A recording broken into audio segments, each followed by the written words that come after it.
Study IQ IAS, अब तैयारी हुई अफोर्डेबल। हेलो दोस्तों, स्वागत है आप सबका स्टडी IQ में।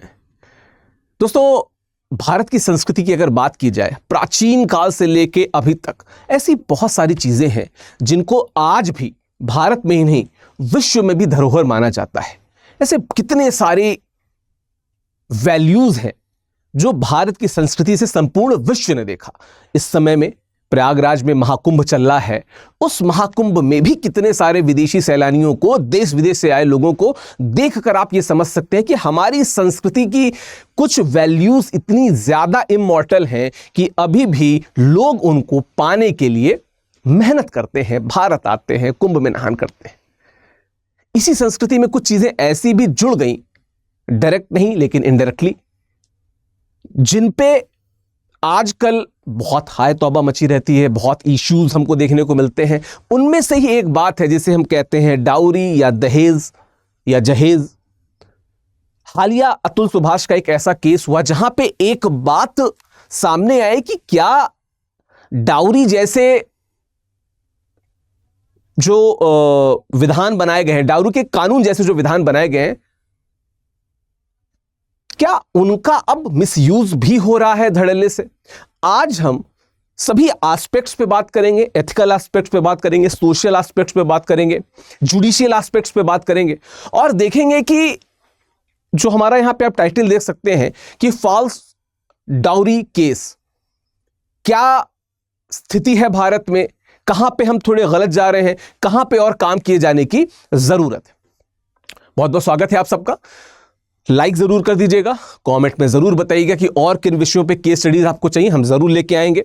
अपने रेस्पेक्टिव टेलीग्राम ग्रुप्स में भी शेयर कर दीजिएगा और अगर मुझसे जुड़ना चाहते हैं तो लास्ट में मैं अपने टेलीग्राम और ईमेल एड्रेस दोनों आपसे शेयर कर दूंगा।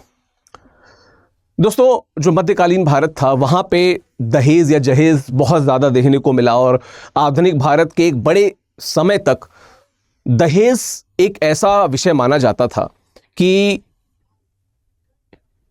अगर किसी घर में कोई पुत्री ने जन्म लिया है तो उनके माता पिता को कहा जाता था कि इसकी शादी कैसे करोगे अगर तुम्हारे पास पैसा नहीं है तो। मतलब ये एक ऐसी चीज थी जिसको स्टिग्मा का रूप मिलता गया। और आज हम सबको पता है कि ठीक है, फॉल्स केसेस बहुत सारे हैं, बट स्टिल डाउरी या दहेज एक हार्श रियलिटी है। समाज में बहुत सारे केसेस हैं, हम देखेंगे कि कितने फॉल्स रिपोर्टेड होते हैं, कहां पे बात ही नहीं आगे बढ़ पाती, कहां पे क्या कहते हैं कन्विक्शन दिखता है केसेस में। बहुत सारी चीजों पे हम बात करेंगे, लेकिन दोनों पर्सपेक्टिव्स हैं। ये भी है कि महिलाओं की जो स्थिति है समाज में बहुत बहुत और बहुत अच्छी अभी भी नहीं है। There are so many issues, loopholes, but इसका अदर पर्सपेक्टिव भी है कि मिसयूज भी हो रहा है और ऐसे मिसयूज के कारण वो महिलाएं बहुत ज्यादा झेल नहीं है या बहुत ज्यादा परेशानी में है जो वास्तविकता में पीड़िता है। तो आज इस वीडियो के अंत तक हम सभी पर्सपेक्टिव को देखते समझते हुए हम देखेंगे कि फाइनली हमें किस दिशा में आगे बढ़ना चाहिए, एक समाज के तौर पे या जुडिशियल सिस्टम की बात करते हुए, इंडिविजुअल के तौर पे कि क्या तरीका हो। खैर, डाउरी केसेस पे का कॉम्प्लेक्सिटी की बात की जाए तो false dowry cases in India reflect intricate challenge within the justice system. These cases highlight both genuine concerns for women's rights and potential legal misuse demanding nuanced analysis. देखिए, ये एक ऐसा कानून था जो दहेज हत्या का, जो क्या कहते हैं 1961 का जो एक्ट था, या जो पहले IPC थी, अभी भारतीय न्याय संहिता का सेक्शन 80 है, या protection of women again domestic violence act है 2005 का। इन सभी प्रावधानों को क्यों लाया गया, या सीटा पीटा एक्ट को भी आप बात कर सकते हैं, इनको क्यों लाया गया? इनके लाने की वजह थी कि महिलाओं की स्थिति खराब थी। दहेज हत्या के बहुत सारे केसेस लगातार समाज में सामने आते जा रहे थे। तो महिलाओं को, बेटियों को प्रोटेक्ट करने के लिए ऐसे केसेस ऐसे विधान लाए गए, ऐसे नियम लाए गए। नियम लाना, विधान लाना बहुत जरूरी था। सही से उनका अनुपालन किया जाना भी उतना जरूरी था, जो शायद कहीं कहीं पे मिसयूज की तरफ कभी कभी बढ़ जाता है। मैं फिर से बोल रहा हूं, कभी कभी। अभी भी हमारा समाज ऐसा है जहां पे महिलाओं की स्थिति वल्नरेबल है, बहुत सारे एस्पेक्ट्स में वल्नरेबल है, बट स्टिल अगर कुछ गलत हो रहा है तो उसको गलत कह देने में कोई बुराई नहीं है, ठीक है। अगर देखा जाए लीगल प्रोविजंस का तो आप हमारे सामने देख सकते हैं डाउरी प्रोहिबिशन एक्ट 1961 का सेक्शन 3 जो है वो बहुत सारी चीज़ों पे बात करता है। सेक्शन 498A आईपीसी, अब जो पहले था इंडियन पिनल कोड, अभी भारतीय न्याय संहिता हो गई है, उसका सेक्शन 80 डाउरी डेथ की बात करता है। तो जो आईपीसी में प्रोविजंस थे बीएनएस में अभी हो गए। मैं हमेशा आपसे बोलूंगा कि आप आईपीसी के प्रोविजंस को भी याद रखे रहिए, और रिलेटिवली जो बीएनएस का प्रोविजन है, जैसे अभी मैं सेक्शन 80 की बात किया तो उसको भी याद रखिए। Protection of women against the domestic violence act 2005, that is also act, एक अधिनियम है जो महिलाओं को प्रोटेक्ट करता है इस प्रकार के किसी भी डोमेस्टिक वायलेंस से या फिजिकल या मेंटल हरासमेंट से। तो ये कुछ प्रावधान ऐसे थे जिनको भारत में एक सेफ गार्ड के तौर पे माना जाता रहा है। लेकिन क्या ये सेफ गार्ड कभी कहीं पे जो अदर साइड है, जो दूसरा पक्ष है, उसके लिए दिक्कत का सबब बनता है? क्या दूसरा पक्ष भी कभी कभी इससे हार्म होता है? हम इसको देखेंगे। बात की जाए आर्ग्यूमेंट ऑफ मिसयूज से, तो there are claims that dowry laws are misused to unfairly target husbands and in laws. Critics argue these laws while intended to protect women have at times been weaponised for personal gains.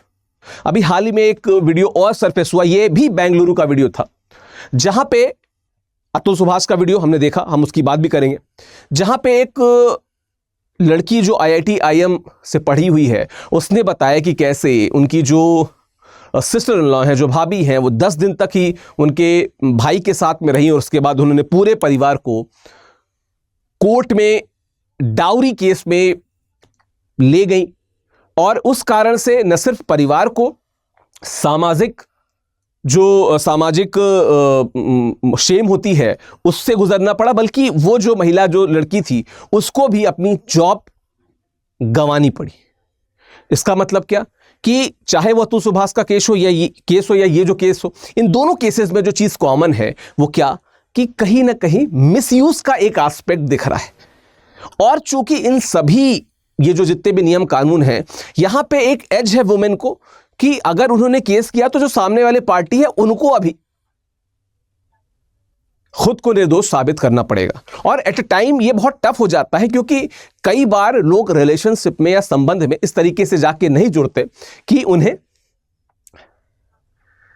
Sample इकट्ठा करने हैं या सबूत इकट्ठा करने, लोग दिल से जुड़ते हैं। सामने वाले ने हम पे केस कर दिया, दैट डजंट मीन ना कि हम पहले से उसी प्रवृत्ति के साथ जुड़े थे। तो मिसयूज के भी हमें केसेस दिखते हैं, ठीक है। देख लेते हैं सुप्रीम कोर्ट के इनसाइट्स क्या है। Rajesh Sharma versus state of Uttar Pradesh 2017 का वर्डिक्ट था। यहां पे सुप्रीम कोर्ट ने एक्नॉलेज किया कि मिसयूज तो हो रहा है कुछ जगहों पे। आप देख सकते हैं उस समय आईपीसी की बात थी, क्योंकि अब तो बीएनएस हो गया है। Section 498 and recommended pre arrest क्या कहते हैं scrutiny to curb frivolous complaints ensuring genuine case are prioritized in the legal system. Priority किसको मिले? जेन्युइन केसेस को मिले। ये केस है Rajesh Sharma versus state of Uttar Pradesh का। Preeti Gupta versus state of Jharkhand in 2010 का जो ये criticize the tendency of the implicate all relatives in dowry cases, it highlighted the need for caution and thorough investigation before proceeding with arrest. बिल्कुल, क्योंकि देखिए एक लड़की जो शादी के बाद घर आई है, नए घर पे आई है, निश्चित तौर पे बहुत सारे बदलाव, बहुत सारे नए चेंजेस उसको फेस करने पड़ते हैं। चूंकि हम जब पितृसत्ता या पैट्रियार्की की बात करते हैं तो अभी भी भारत में होता यही है कि जो लड़की है वो लड़के के घर में आती है। चलो ठीक है, आज के समय में बहुत सारे लोग जब जो न्यूक्लियर फैमिली में रहते हैं तो दो अलग ही रहते हैं, इन लॉस के साथ में नहीं रहते। बट यस, तरीका तो ये है कि लड़का लड़की के यहाँ नहीं जाता, लड़की लड़के के यहाँ आती है, तो ऑलरेडी वो बहुत मेंटली प्रेशर में होती है।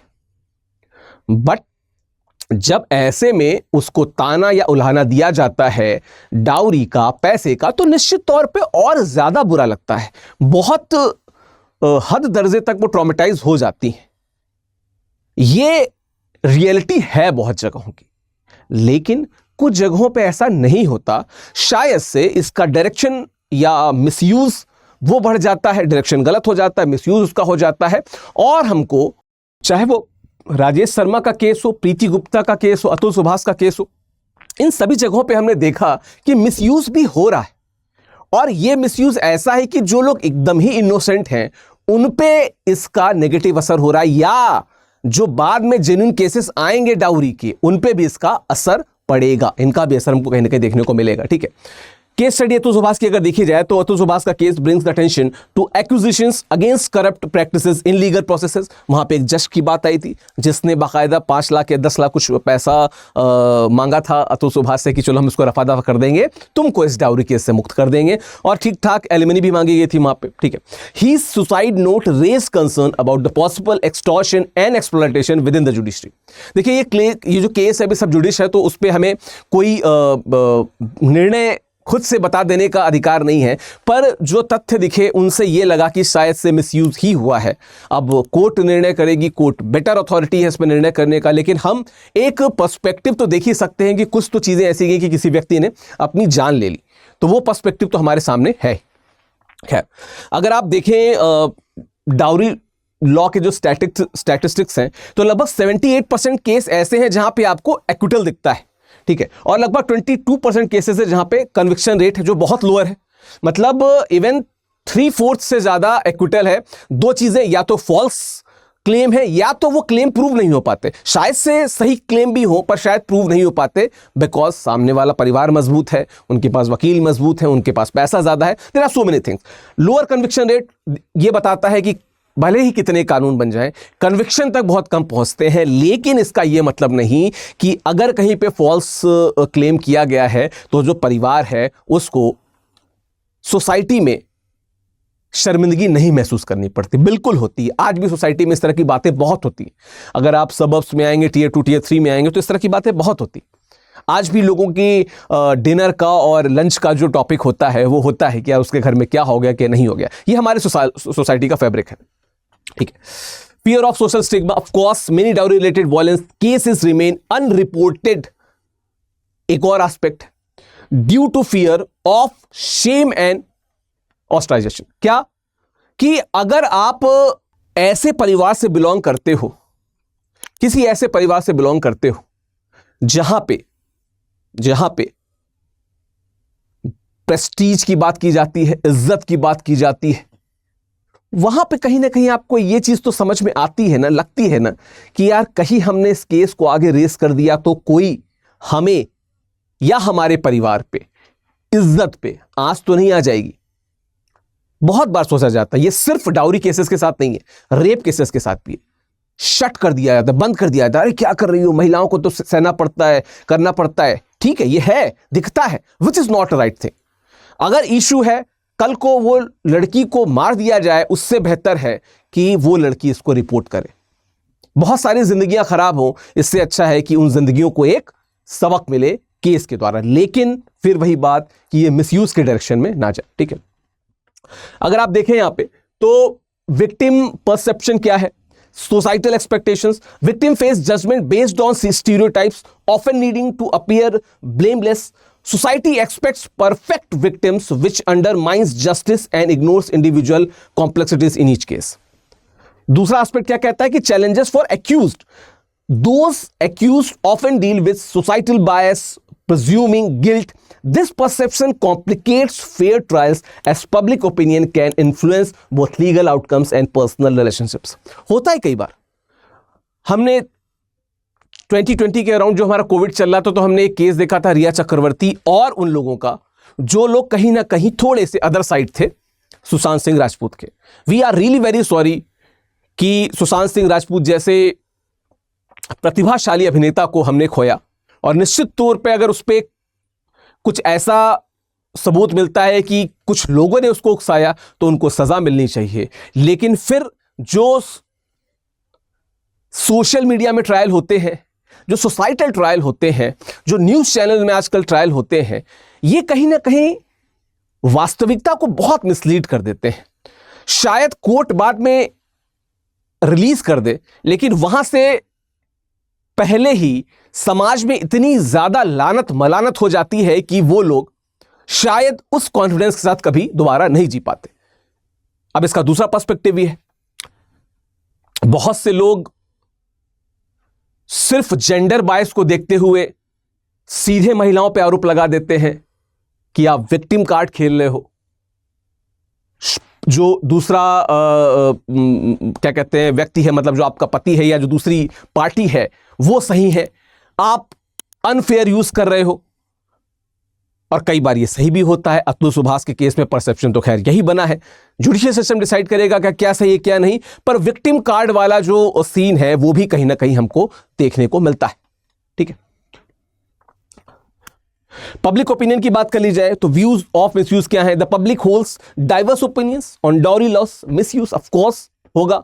सम believes the laws are exploited against men while other focus on the necessity of these laws to protect women's rights। मैं आपको इसको पर्सपेक्टिव बताता हूं। अगर किसी पितृसत्तात्मक समाज में जो है, पितृसत्ता अगर कहीं पे बहुत ज्यादा हावी है, वहां पे अगर जो नियम है वो थोड़े से अगर महिलाओं की तरफ बायस है तो इसमें कोई बुराई नहीं है, मैं आपको बता देता हूं। लेकिन कोई ऐसा रास्ता भी हो कि अगर किसी पुरुष के साथ में गलत हो रहा है तो वो उससे बच सके या उससे निकल सके, कोई रास्ता या कोई रूम तो छोड़ा जाना जरूर चाहिए। यहां पे भी हम वही बात करेंगे कि निश्चित तौर पे नियम बनने चाहिए, कड़े बनने चाहिए, लेकिन एक रास्ता वो भी हो कि कोई व्यक्ति, कोई पुरुष अगर उसके साथ गलत व्यवहार हो रहा है या इस प्रकार के कानूनों का मिसयूज किया जा रहा है तो वो कैसे बच सकता है, कुछ तो वहां पे राहत की बात भी हो। तो वही डाइवर्स ओपिनियन यहां पे देखने को मिलता है। जुडिशियल रिमार्क्स की बात कर ली जाए तो क्या है? जजेस have remarked on the effectiveness and misuse of dowry laws while acknowledging misuse they emphasise the need to protect genuine victims and improve investigation process. क्या बात कर रहे हैं उन्होंने बोली कि जो मिसयूज होता है, ठीक है, they emphasise the need to protect genuine victims and improve investigative process. Tier 1 या मेट्रो सिटीज को अगर हम साइड कर दें तो टीयर 2, टीयर 3 में ऐसी बहुत सी जगहें हैं जहां पे आप घर में जाएंगे तो किसी भी घर में नॉर्मली ही महिलाओं के साथ वो कमोडिटी वाला व्यवहार देखने को मिलता है, और कई बार वो थोड़ा ज्यादा ही हो जाता है, या आप कह सकते हैं कि जो डाउरी का या पनिशमेंट का जो रूल है उस डायरेक्शन में बढ़ जाता है। मतलब उसका मतलब डाउरी से जुड़े या जो डोमेस्टिक वायलेंस से जुड़ी चीजें बहुत बढ़ जाती हैं। और ऐसे में अगर किसी प्रेशर के कारण, पीयर प्रेशर हो, सोसाइटी का प्रेशर हो, कोई भी प्रेशर के कारण अगर वो महिला खुद को आगे नहीं ला पा रही है तो ये ज्यादा बड़ा फेलियर है सोसाइटी का, ये ज्यादा बड़ा फेलियर है। जजेस ने यही बात बोली, लेकिन जजेस ने जिस चीज को अंडरलाइन में कहा या रीडिंग बिटवीन द लाइंस में कहा कि मिसयूज जो है ना वो बचे। मिसयूज अगर रुकेगा तो जो जेन्युइन भुक्तभोगी है, विक्टिम्स हैं, जो जेन्युइन हैं, शायद उनको न्याय मिल सके। खैर, यहां पे आप देखेंगे अगर तो एक्विटल रेट्स को देखिए, 2020, 2021, 2022 3 के डेटा हैं। टोटल केसेस देखेंगे तो आप देख सकते हैं यहां पे, और कन्विक्शंस की बात देखें तो आप अगर देखेंगे तो शायद से बहुत ज्यादा डेटा कम नहीं हुआ है, पर कन्विक्शन फिर भी थोड़ा सा कम दिख रहा है, या बहुत ऑन एवरेज बेसिस जो मैंने आपको बताया कि 28% का रेशियो है उतना ही है।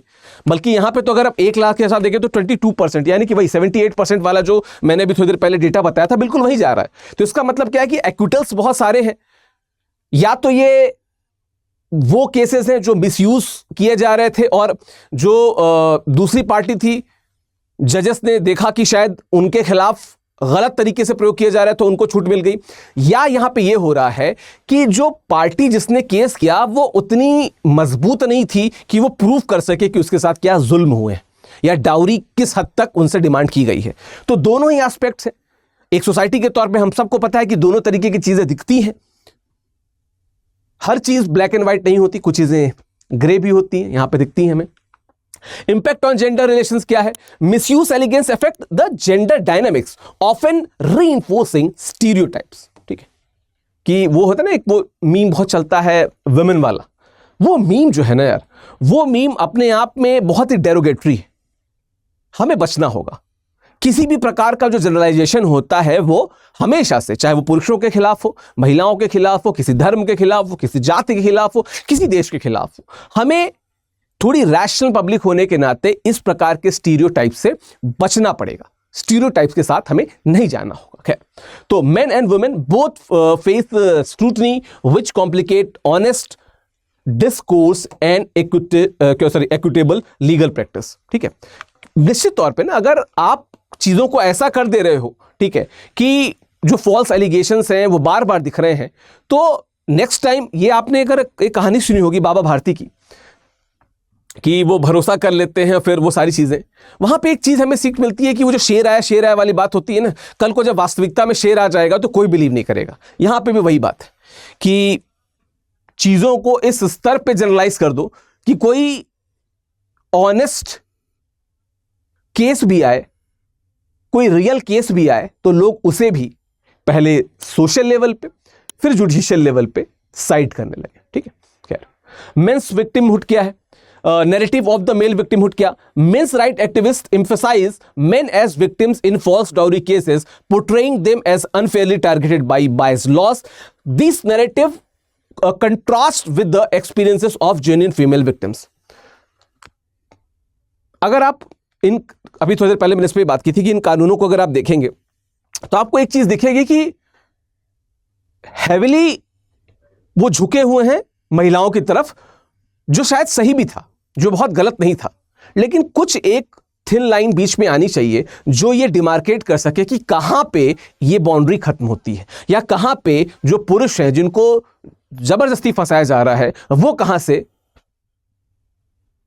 मुक्ति पा सकते हैं, वो कहां से बच सकते हैं, उनके लिए क्या चीज वहां पे अवेलेबल है उस कानून में। चाहे हम 1961 के कानून की बात करें, 2005 के कानून की बात करें, बीएनएस सेक्शन 80 की बात करें, किसी की बात करें। ठीक है, चैलेंजेस क्या है? Trials often face challenges like insufficient evidence and the unreliable, क्या कहते हैं, अंडर रिलायबल विटनेसेस।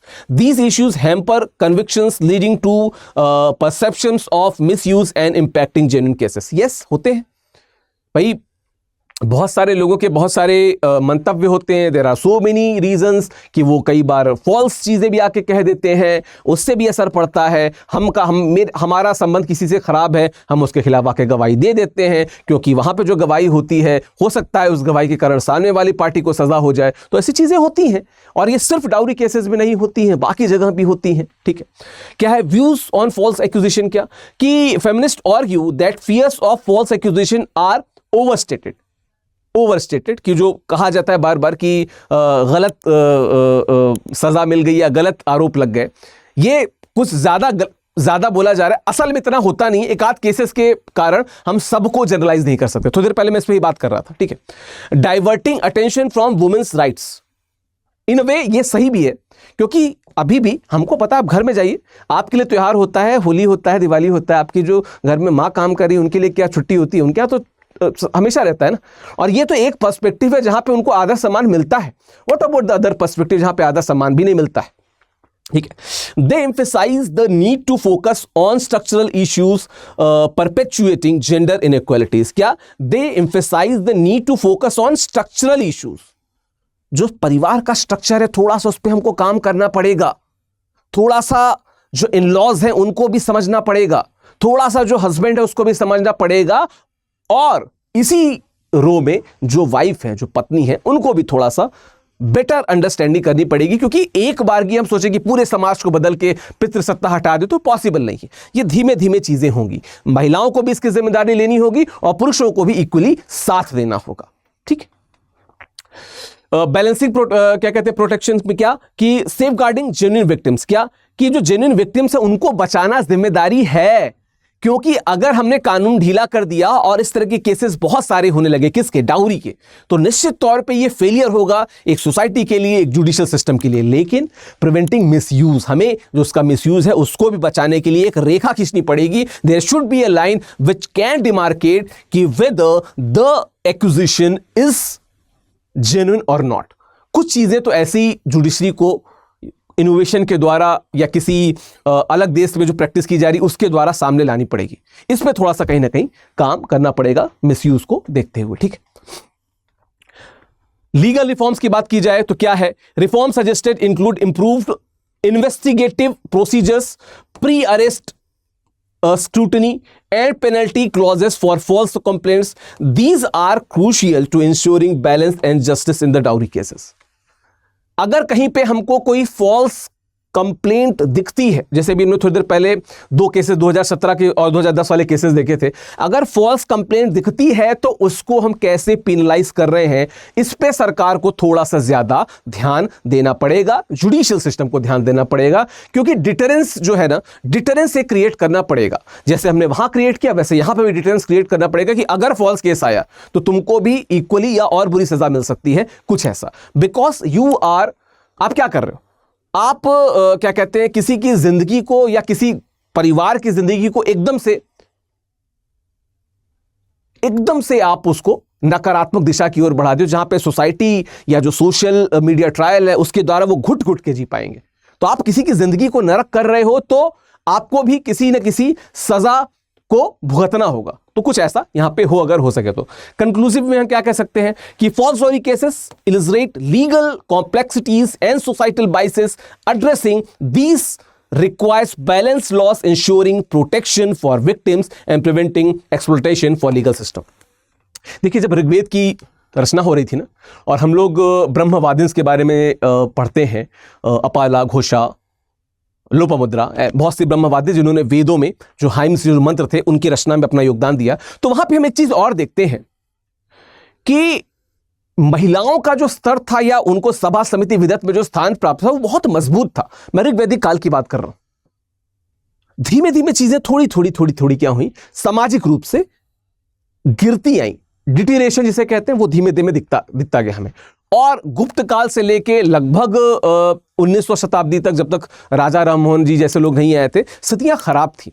जैसे जैसे स्थितियां ठीक हुई वैसे वैसे थोड़ी सी उजाला जिसे कहते हैं, उजाले की किरण दिखने लगी हमको और बेटर रास्ता दिखने लगा। लेकिन अभी भी 21वीं शताब्दी में, हम आज 25वें वर्ष में हैं, 2025 चल रहा है, कहीं ना कहीं हम अभी भी एक समाज के तौर पे कुछ चीजें तो मिस कर रहे हैं, या कुछ जगहों पे तो हम पीछे हैं। हमको वहां पे ही थोड़ा सा काम करना पड़ेगा।